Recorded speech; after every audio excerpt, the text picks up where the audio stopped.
ભરૂચ જિલ્લા સહિતની 16 જેટલી ટીમોએ દક્ષિણ આફ્રિકાના વેન્ડા શહેરમાં એટલે કે દેશમાં રમાયેલી વીવીપીએલ ક્રિકેટ ટુર્નામેન્ટમાં ભાગ લીધો હતો, જેમાં ખોટા વોરિયર્સ નામની ટીમ વિજેતા બની હતી.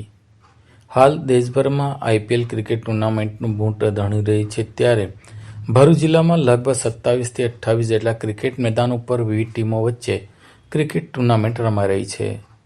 તેમાં હવે દક્ષિણ આફ્રિકાના દેશોમાં પણ ભરૂચ જિલ્લાના ખેલાડીઓની ક્રિકેટ ટુર્નામેન્ટ યોજાઈ રહી છે, જેમાં સાઉથ આફ્રિકાના વેન્ડા દેશમાં વેન્ડા ક્રિકેટ એસોસિએશન દ્વારા વીપીએલ ક્રિકેટ ટુર્નામેન્ટનું આયોજન કરવામાં આવ્યું, જેમાં વેન્ડા પ્રીમિયર લીગ ક્રિકેટ ટુર્નામેન્ટમાં ભરૂચ જિલ્લાની એક ટીમે ભાગ લીધો હતો. 14 ડિસેમ્બરના રોજ વેન્ડા ખાતે આવેલા બ્લોકજી મેદાનમાં ફાઇનલ ક્રિકેટ ટુર્નામેન્ટ યોજાઈ હતી, જેમાં ટાઈગર 11 અને ખોટા વોરિયર્સ વચ્ચે મેચ રમાઈ હતી.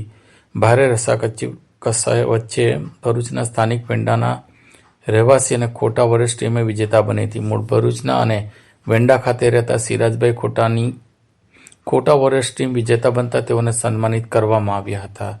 ઉલ્લેખ કરવો કે બંને ટીમના ખેલાડીઓ ગુજરાતી અને ભરૂચના ખેલાડીઓથી આ ક્રિકેટ ટીમ બની છે, જ્યારે વેન્ડાના બ્લોકજીના મેદાનમાં યોજાયેલી વેન્ડા પ્રીમિયર લીગને જોવા માટે ગુજરાતી અને ભરૂચના લોકોમાં ઉત્સાહ જોવા મળ્યો હતો.